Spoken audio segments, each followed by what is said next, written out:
Calliope. Alright, so this is issue 17 of Sandman by Neil Gaiman, with art by Kelley Jones and inks by Malcolm Jones. What can I say about Kelley Jones' artwork that hasn't really already been said? It's haunting, it's beautiful, and it perfectly fits this particular issue. As I delved into Sandman for the first time around 2005, I was taken aback because there were so many guest artists, fill-in artists, and I generally don't like that. I want one artist to go ahead and fulfill an entire story. And I later read that Neil Gaiman said that he would have been totally happy had Mike Dringenberg penciled the entirety from issue 5 all the way through issue 75. But unfortunately, Mike couldn't keep up with time constraints and deadlines to keep the book on time. So I am now glad, after reading the entire story, all 75 issues, as well as a lot of the spin-offs and things like that, that they chose different artists for different strengths for different stories. Anyway, to get going here, the story is Calliope, and there's a lot of artwork that I can't show you in here because there is some adult themes and things of that nature. But I wanted to give you a few ideas about how haunting Kelley Jones' artwork can be. You can see the emotions, the raw emotions. You can see what's going on in people's minds and in their thoughts and in their hearts. Anyway, this particular story was not problematic when it came out, but it was attention-grabbing because it talks about a writer, Richard Maddock,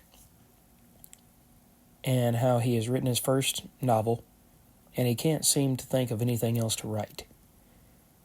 Nothing strikes when he goes to the well. He pulls up an empty bucket. So he learns of an author named Erasmus Fry. And if he brings Erasmus Fry this Trichinobezor, I believe is how that's pronounced, it's pretty much just a hairball. But if he brings Erasmus Fry this hairball that came from the pit of this woman's stomach, then Fry will gift him a muse. And that muse is the ancient muse of Calliope. And as this particular story goes, like I said, unfortunately, I can't show you too much of the artwork. But as this story progresses, he goes to meet Fry at his apartment. And Fry offers him Calliope. And he says, I've used her for all these years to help me write my stories. She helps me come up with the stories that have earned me millions of dollars, have made me a success. And I've just gotten so old and so tired now that I don't need that success. So I choose to pass it on to you. And so he passes Calliope off to Richard Maddock. But he had already promised Calliope that he would let her go before he passed. So she feels slighted. Amongst all the other things that he's done to her over the years, she feels slighted in this. And she calls down the three sisters. And they say that we cannot help you. We cannot bring you the peace and the quiet of mind and the quiet of heart that you seek. We can't grant you a release. But speak to Morpheus, the Dream King. You were close once, were you not? And so she calls for Morpheus after Richard takes her home. And we can't really talk about what he does to her when he gets home in this video. But It's abominable. And then he goes to write, like nothing happened. So she calls out to Morpheus and she says, please, I've been unjustly imprisoned. And she tells him the story of bathing one day and someone finding her scroll, which had power over her, and a flower, and using that, they bound themselves to her. And ever since then, she's been trapped in a life that she has no control over. She can't be her own person anymore. Instead, she's expected to be the weaver of stories and the weaver of imagination for others. Let me see if I can turn it to a different page for just a moment.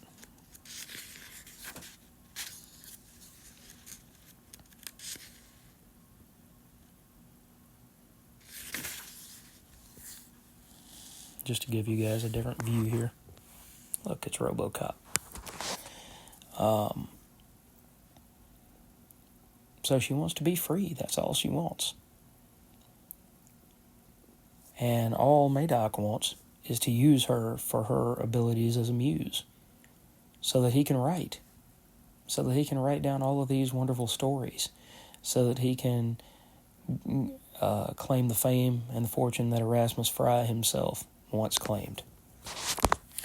So he ends up going to a party.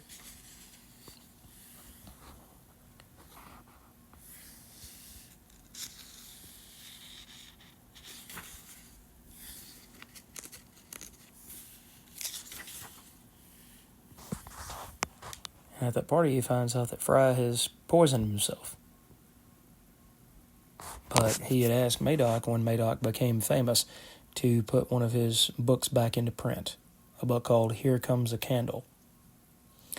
And it was apparently Fry's favorite book of his own conjecture and his own writing. And it's been out of print for a long time. So he said, Madoc, if you'll do me one favor for the favor that I've granted you and the boon that I've granted you, if you will talk to the publishers and get them to put that one book back in print. So Madoc goes back home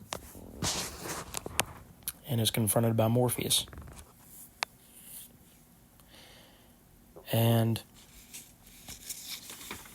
Morpheus says, you have this woman imprisoned here unlawfully and against her will. She chooses not to be here, and yet you have kept her here. He says, are you going to call the cops? And he says, no, I'm not going to call any human agency. Just let her go.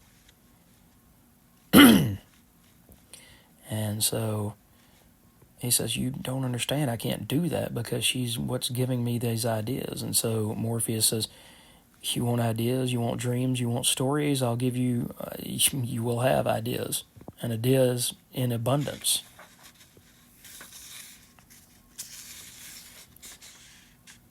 So he gets mad at Calliope, but he ends up having so many stories that his mind never stops. And he ends up scratching his own fingers down to bloody stubs because the ideas never stop coming. 24/7, he's got ideas to write new books, new comics, new movies. Any genre, any thought is of creating these stories, now to his own detriment. And so he calls his agent up and he says, please come take this woman away. Get her away from me.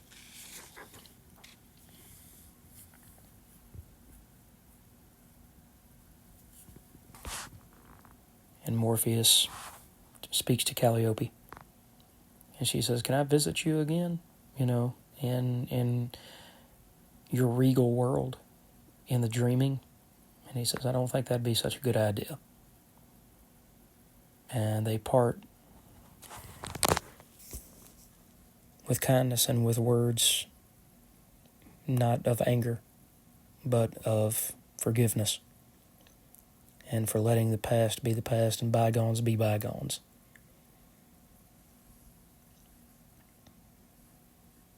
but it's a morality story. And it shows that there are consequences to your actions. So you can ask to be the smartest, the fastest, the most intelligent, the most beautiful. But with each of those dreams, each of those wishes, each of those ideas, you're changing the person that you have become, that you're destined to be. So I really enjoy the story of Calliope and the moral behind that story. 1, be careful what you wish for. 2, don't imprison something against its will, whether it be a human, a muse, a dream, an idea. Don't hold it so tight that you don't let it live. And that's all Calliope wanted, was to live, was to be able to go out on her own and have her own life again and her own freedom.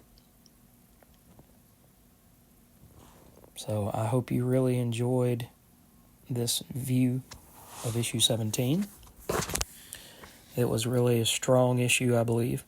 One of the strongest as far as individual issues go. Dream Country in and of itself is a wonderful, wonderful read of issues. And the issue after that is coming up next that I will also cover is issue 18, which is A Dream of 1,000 Cats. And I'm just waiting on that one to show up in the mailbox.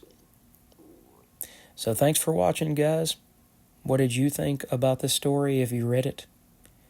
Any thoughts, comments, anything at all, pop them down in the comment section below. Let me know what you thought about Sandman in general, Neil Gaiman's stuff.